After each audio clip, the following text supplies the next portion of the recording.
Hey, Coach, how you doing? Good. I know it's a tough game. You guys play tough. Tell me about Lauren Betts is a stretch five. You guys made her work for those points. How do you feel about the efforts of how you kept Lauren Betts really kind of quiet, and she had to work for everything she got? I don't know what game you was watching. That wasn't no quiet 25 to me. It was pretty loud and boisterous. She's really, really good. And she's definitely a main reason why they're number one in the country. You throw all kind of defenses at her, zone, man, double, single, triple. And, she just finds a way to get to her spots, and she's got great touch around the basket. I mean, she doesn't miss. She's really, really, really good.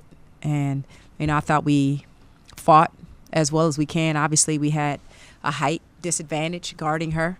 We threw different looks at her. And I was really proud of the way our kids fought with that height disadvantage. And she's really, really good. So she was still able to kind of control the paint, especially on the offensive end.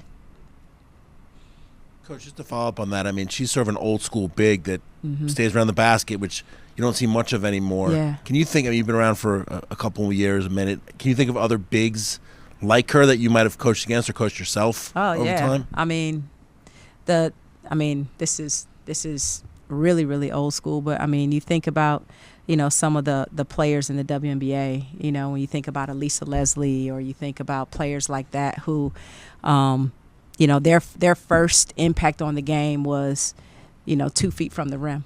And I just think that she has that presence, and she's only a junior, so doggone it, we got to go there next year and watch the same show.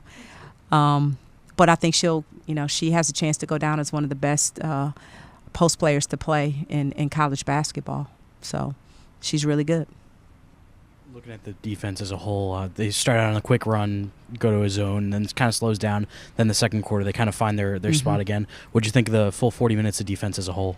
Well, I think when you play a team like UCLA that, they have a lot of weapons, so when we slowed down their interior game, they did a good job of throwing it around and knocking down some threes and kind of stretch the lead. And then they also did a really good job they were really effective on the offensive glass, using their size on the offensive glass. So, that's the thing about a team that's really as good as they are, is they have different ways to attack you.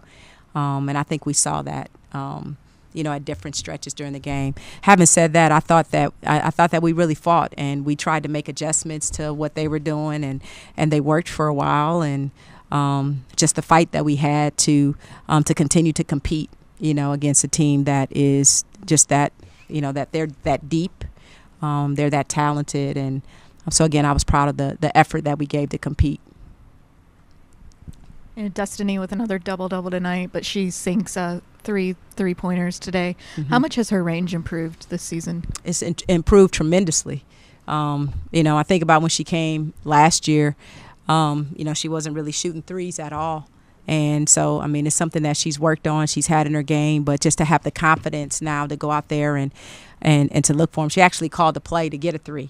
She was like, run this for me. And we ran it and she knocked down a three. So that just speaks to the confidence that she has in her game and how much work she's put into growing her game. So she is not just a threat on the block, not just a threat off the bounce, but also adding the three-point shot to her game as well.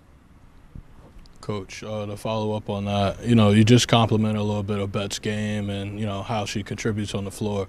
Conversely to that, Adams recording a double-double against Betts and company. Yeah. Is this one of those games you kind of point to and say, for many who may have not believed she was the real deal or played against, exceptional talent enough, is this one of those games you point to and say, she's arrived and she could play with the best of them? I think absolutely. To answer your question, yes. But I don't think she arrived today.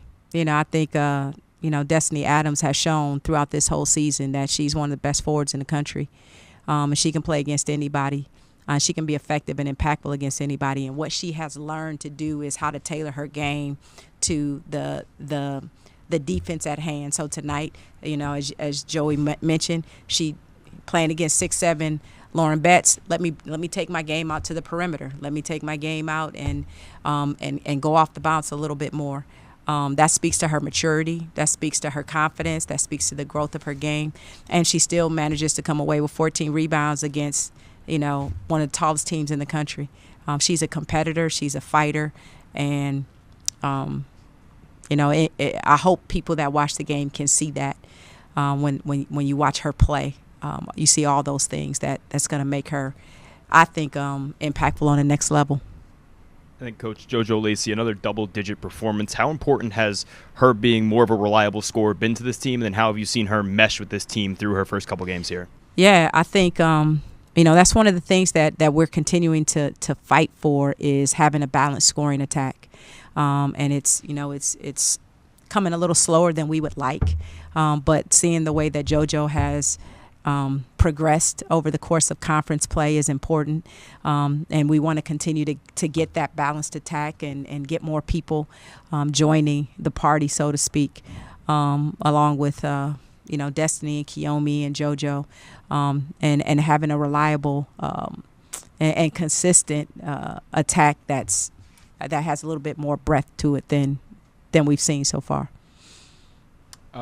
Coach, seemed like Keomi had some great effort on both sides of the floor. What was it like to see a game like that out of her tonight, especially against a talented team like UCLA?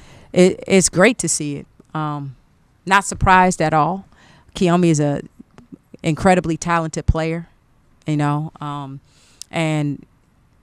to see her do the things that she does on both ends of the floor is not a surprise at all. So I'm glad to see her be able to have that kind of performance tonight. And again, as I just said, our task is to, continue to work to get efforts and contributions offensively from more individuals so that we can get over this hump a little bit. And to kind of follow up on that, the schedule from here gets a little bit lighter. Not as many of the top flight teams. Even though you guys haven't been able to get in the win column yet, what kind of lessons have you learned about this team through the stretch? Well. Yes, so we play the first half of Big Ten play with an incredibly tough schedule, but it doesn't really get. Yes, it gets easier, but it's the Big Ten, and so I don't even know who do we play next. Wherever we go, I don't think we're at home. It's gonna be tough, It doesn't get easier. I know it looks easier on paper, because of the number before the team. But in the Big Ten, I just think every game is tough. And what I like about our team is we are continuing to learn how to play together. We are continuing to get better defensively. We are continuing to fight and have a resilience and a determination. You see that today. You play the number one team in the country who, I think they just beat Baylor on Monday. And, we come out here and we give them everything we have. So I feel like, we take one game at a time, and the lessons that we learn, they will show up sooner. At some point they're going to show up, and we're going to keep fighting until they do.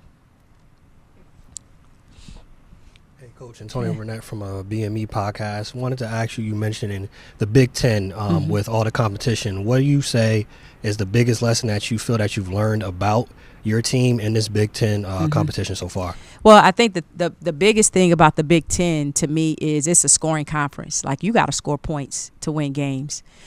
Because teams are they find ways to put points on the board. The other thing is we have such a variety of styles of play. You'll play a team with four guards, and then you play UCLA that's got bigs out the wazoo, and then you play teams that are going to press, and then you play teams that are not going to press. So the thing that I think that's what makes it fun to play in the Big Ten is, number one, you're playing against the best talent in the country. You're playing against great coaching. You're playing against a variety of styles. And I just think that the lessons that our kids get to learn and see is, how much basketball how much of a variety of basketball there is out there, and you see that in the Big Ten night in and night out.